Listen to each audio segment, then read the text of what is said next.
I'm Booker. I'm 44 years old, and I've been sober a little over 6 years. It was a complete failure, man, in every aspect of my life.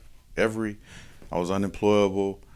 I was homeless, facing another trip back to the penitentiary. Uh, yeah, it was bad. It was bad. I was trouble was coming. When I hit the scene, people dispersed. I was in complete acceptance, man, of what my life was going to look like. Well, I'm going to create wreckage. I'm gonna go back to the penitentiary. I've been in prison 3 times. So basically, from 1999 to 2010-11, I was incarcerated in intervals. I'd get out for 9 months, all directly related to drugs and alcohol too, like direct correlation. And I was in acceptance of that. Like, this is my life. I'm gonna create wreckage, and I'm gonna go back, and I'm gonna be a useless member of society, and I'm a failure, and that's just what it is. And it was all a direct correlation to drugs and alcohol.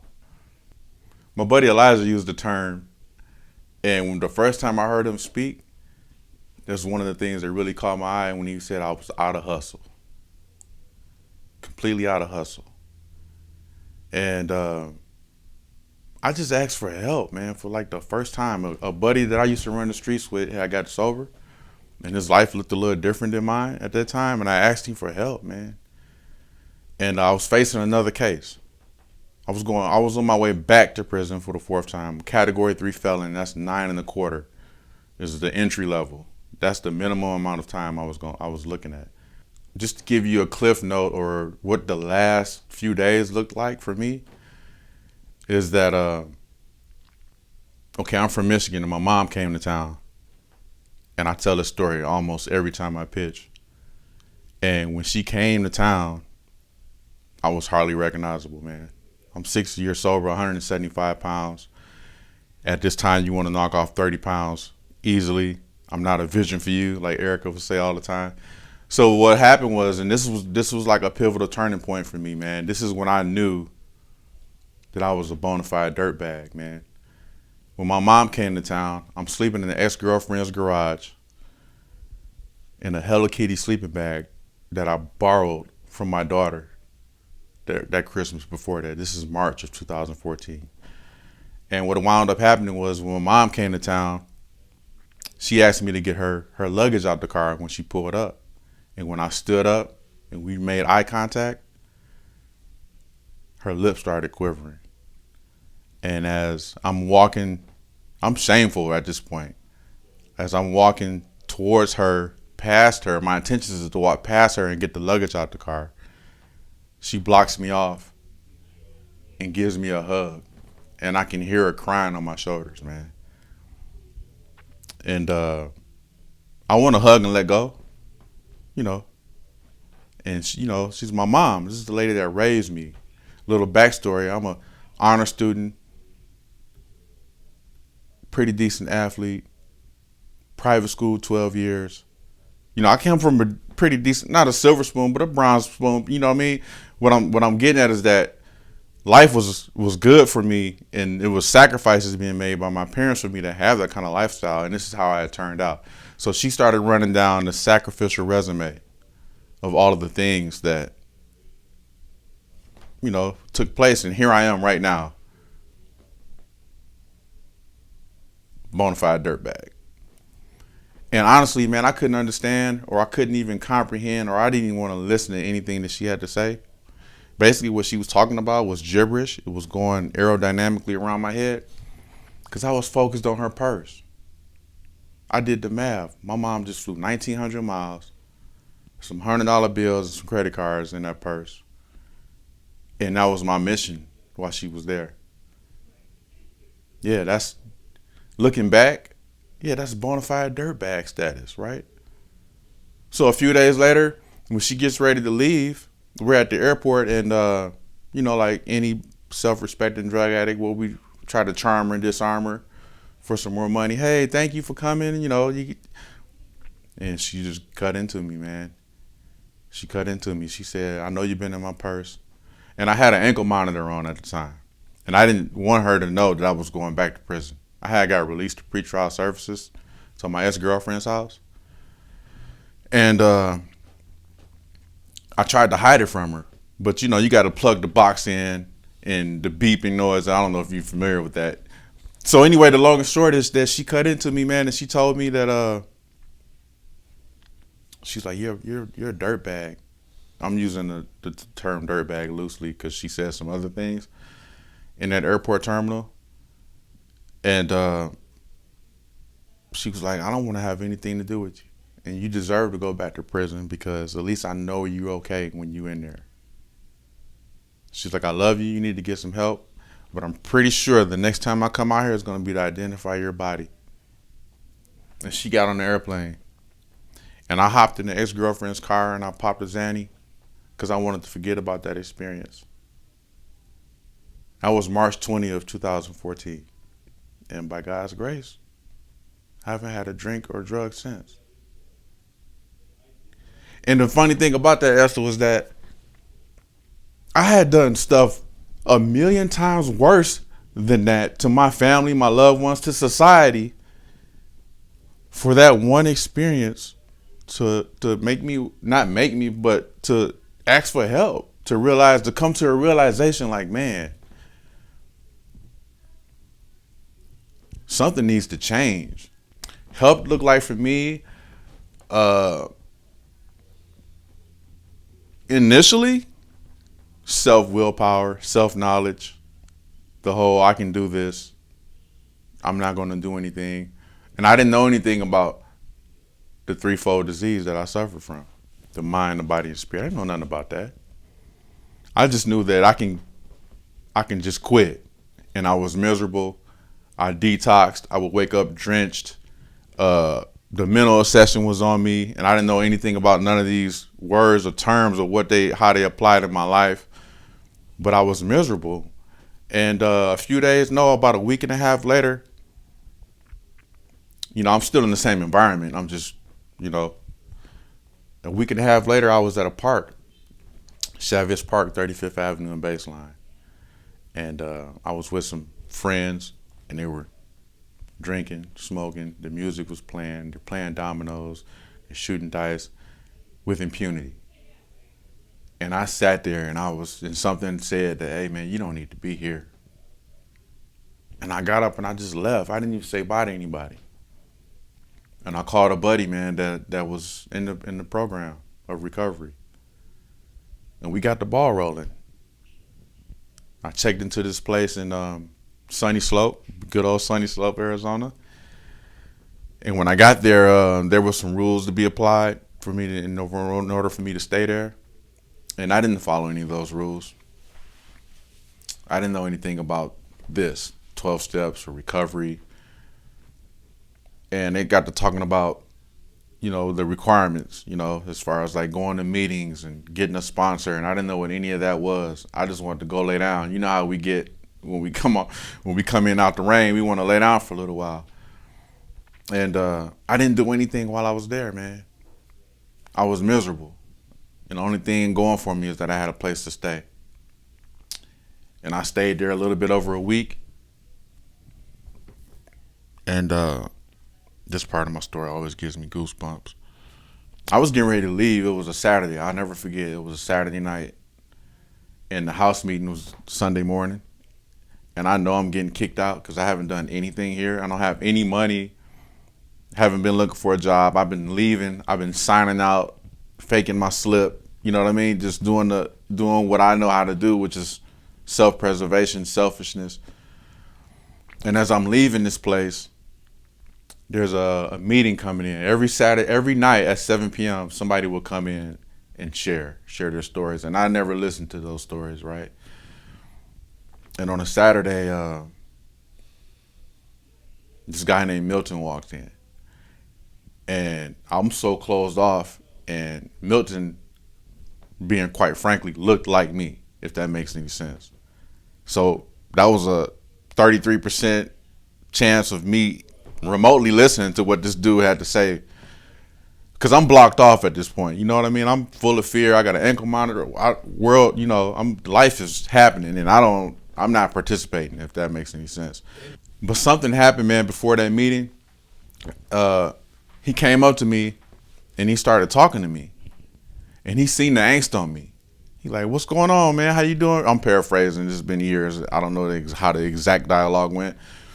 And I remember telling him, I'm going to Circle K. It was a Circle K on 11th Avenue in Hatcher. I was like, I'm going to Circle K to get a Polar Pop. And this man had a cooler in the bed of his truck with sodas and waters in it. He was like, no, I got something to drink right here. Let's talk for a minute. I'm like, what? I'm like, who rides around with drinks?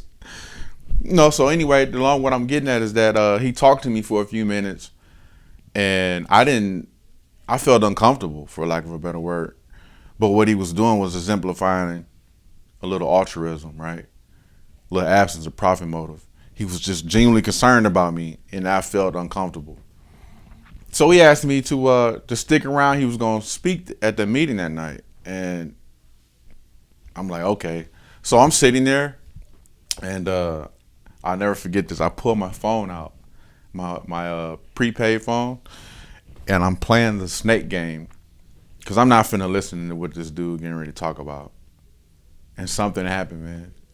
5 minutes into his story, I put my phone down, and about 10 or 15 minutes into his story, he had my undivided attention because he was telling my story.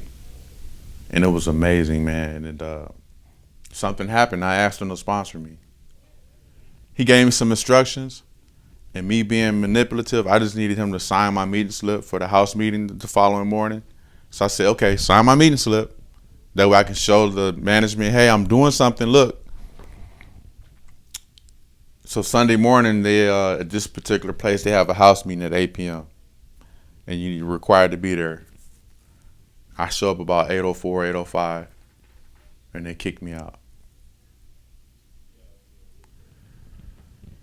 So at this point, my mind is telling me that, keyword my mind, is telling me that recovery don't work. Look what I'm doing, and I'm not getting no instant results because I like instant results. So my mind tells me I need to call the ex-girlfriend and see if I can move back over there because mind you, I have an ankle monitor on. So I have to be somewhere stable. And then my second thought was, why don't I call that man I asked to sponsor me last night? So I called him. He answered the phone and he gave me some instructions. This was a Sunday. He said, hey, there's a place called The Solutions, and there's a 6 o'clock meeting there tonight. I need you to be there. Are you going to be all right by then? And I'm like, yeah, okay. But I am kicked out of this place. He was like, we'll figure that out. Meet me at the 6 o'clock meeting. Are you going to be okay until 6 o'clock? I'm like, sure, all right. So eventually I get there to The Solutions, and when I walk in this place, I get there a little early, like 5:50. I got a blue bag with an adapter for the ankle monitor. I'll never forget, some magazines and some dirty underwear. And when I walk in this meeting hall, I'm extremely intimidated because there's about 100 people in here, and people in there chest bumping and high-fiving and hugging and having a good time. And I'm like, what is going on in here? And something happened, man. I'll never forget, I sat in the back by the kitchen door with my bag way in the back. And they started reading and passing out chips. And a man got a 7-year chip. I was like, man, nobody getting 7 years. 7 years of what? And then a woman got a 9-year chip. I was like, no way, man. Nobody stays sober that long. 9 years? Whole years? Stop it. Like, this is, no. But something happened that day, man. Elijah was speaking that day, and I didn't know him at the time. But what I did recognize is that when he said a sobriety day, he had a little bit over a year and a half at the time. And that planted a little hope for me. Because I couldn't understand how somebody can get 9 years or 7 years.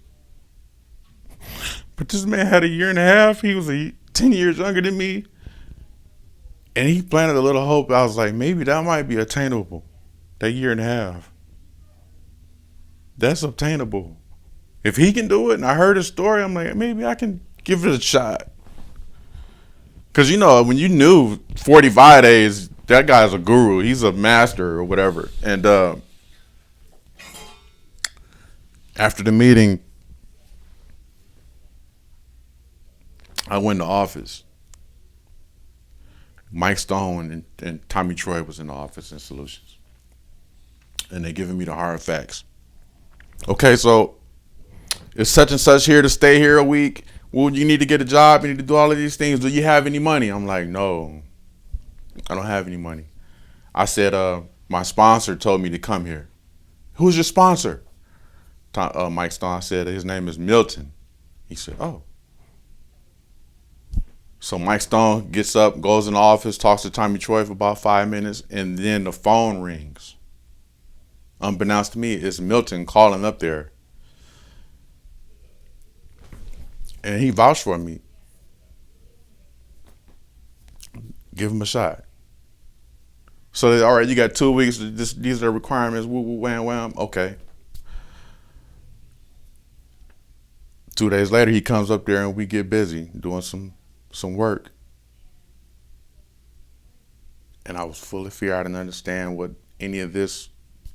How is doing this work going to change my life? How is this work going to stop me from going to prison or being a human being? And the first thing that we did was we read a specific part in the book on page 52 of this particular book, and I was able to relate. That's how I was feeling at the time. And he asked me, he said, I want you to use this particular segment as a benchmark throughout your recovery if you decide to stay sober emotionally. And he said emotionally. I'll never forget that. And I'm like, what are you talking about emotionally? In my mind, I said okay, but I'm like, dude, I'm trying to keep a pill out of my body or some drink off my lip. Or 6 years later, I know exactly what he was talking about. He was preparing me for life now. And the long and short is, man, I went through the work, man, and that June I went to court. And all while I was at the Solutions, the first 90 days leading up to me going to court, I would go to task, and I would be on time to task and drop these clean UAs. And then I got in school at South Mountain Community College, and I had a job working at a steel yard on 19th Avenue in Buckeye.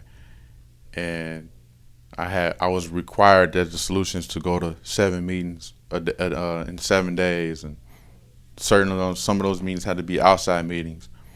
And I was required to keep my room clean, or my portion of the room clean. I had a chore.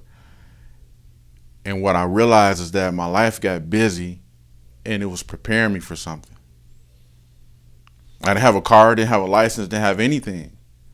But I would get to these places on time via the bus, and it taught me how to plan my day out, because my day was in 20 minutes I need to be somewhere else on time. There was a curfew there, etc. And that June 9th, I went to court for sentencing, and I was through my steps by that time in 90 days. And I was in total acceptance of what was going to happen in that courtroom. Total acceptance. And I went to court.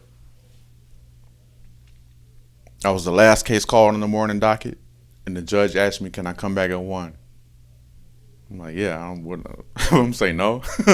Do I have a choice here? And something happened, man. I was the first case called on the 1 o'clock docket, and the judge looked at my records and what I was doing, and she said that I don't think sending you back to prison is going to do you any good at this point. You look like you got a good start going. Have you ever heard of drug court probation? And I'm like, no, but my ears pop. No, what's that? Do tell. You got me intrigued. And so basically she ran it down, and she was like, I'm going to sentence you to 3 years of drug court. If you violate one time, we're going to bring your old plea back. And that was accredited to me going to task, having a job, The Solutions had wrote me a letter. My sponsor wrote me a letter. And I got 3 years of drug court. And something happened when I left that courtroom. I was excited. I called my mom. Now, mind you, I haven't talked to my mom in about 4 months at this point because she told me don't call her. And when I did try to call her, she wouldn't answer. And I left her a voicemail like, Mom, just to let you know, I got probation. I'm not going to the jail. I love you. And then I called Milton and told him like, yeah, I got drug court. And I was excited. And I'll never forget this, man. I was in 4th Avenue, 6th Avenue in Jackson, the 4th floor, in the bathroom, using the bathroom, and I looked in the mirror, and I started crying uncontrollably.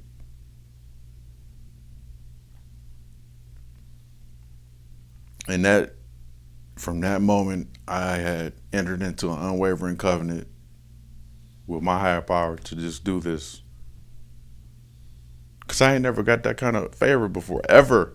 Ever.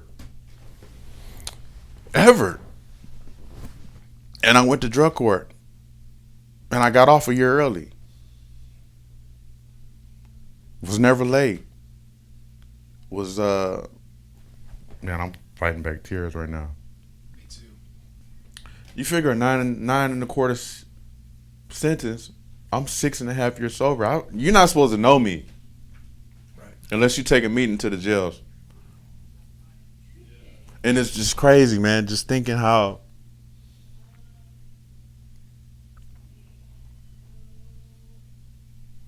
that place saved my life, man. And it blows me away. It blows me away, man, because that place was the umbilical cord of my sobriety. And I moved out of there 4.5 months. And I moved right down the street because my sponsor told me you need to stay within a mile of this place. And that place saved me. I stayed in an apartment across the canal for my first 3.5 years of sobriety. And that place saved my life because when it got dark, I can go down the street to Longview and catch a meeting. I can go get a meal. I can work with sponsees. I can fellowship. And I've created some relationships as a direct result of being at the Solutions, man. That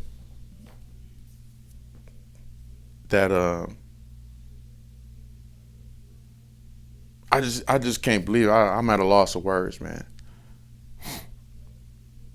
I'm at a loss of words. So 5A Solutions, New Solutions, I frequent all of them to this day. Solutions is not there anymore, but I go to Hope House and I go to New Solutions often. As a matter of fact, when I leave here, I got a bag of clothes I'm dropping off at New Solutions. And life started happening, man.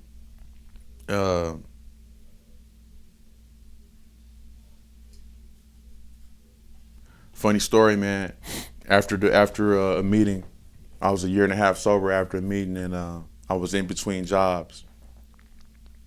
I was working with Rich and Trevor at the Suntrack at the soda company, and we had got laid off, and I was in between jobs, and I'm sitting at the dinner table after dinner after Razor's Edge one night, and I'm sitting next to my sponsor and another buddy of ours who owns the car lot, and my buddy that owns the car lot, Donald, he tells my sponsor, he says, just talking over me like, hey man, I need somebody to detail some cars, man. I need somebody to start washing these cars because I can't catch up with my guy no more to come do lot washes. And I'm sitting there and I don't have a job. I don't know how to wash a car. I mean, that's how hard could that be? I mean, so I spoke up. I said, hey man, I know how to wash cars. And Donald said, oh yeah, well come on down to the office tomorrow and we'll talk. And so I go down there and the long and short is I worked for Donald for 9 months. And what wound up happening is I found something that I like to do. And there's more to it than just washing the car, surprisingly. And I was intrigued by it, and it gave me a sense of purpose. So I worked for him for 9 months, and what that looks like is I've been in my own, have had my own business now for the last 4 years, and all that stemmed from just being at dinner with no money. My sponsor's paying for me. Now the guys, they're gonna let me eat. I'm not. You're never not gonna eat. And another buddy of mine always says that coincidence is just God's way of staying anonymous and things. And I got a good life as a direct result of grace. I don't know if it's being at the right place at the right time, but just being at the place, just being present. And I'm today my life is full of gratitude. Today I know exactly what my sponsor was talking about the first time we sat down, as far as like emotions. Because I'm as physically sober as I'm gonna ever be whenever I'm ever to pass my first UA, physically. And today, I have to be mindful of the other aspects of my life, because the top layer of the onion, the low hanging fruits, the beaten drugs, I don't think about that no more. I cut through the grocery store, the beer and wine aisle to get to the donuts in the morning, and don't even really physically think about what I'm doing anymore. And that's all by God's grace, right? But the emotional aspect is, how do I treat people? How am I treating my dog? How am I treating my neighbors? How am I treating my fellow man? And honestly, I do struggle with that sometimes, just being a human being. But the good thing is I got to develop a conscience, and I'm mindful of it.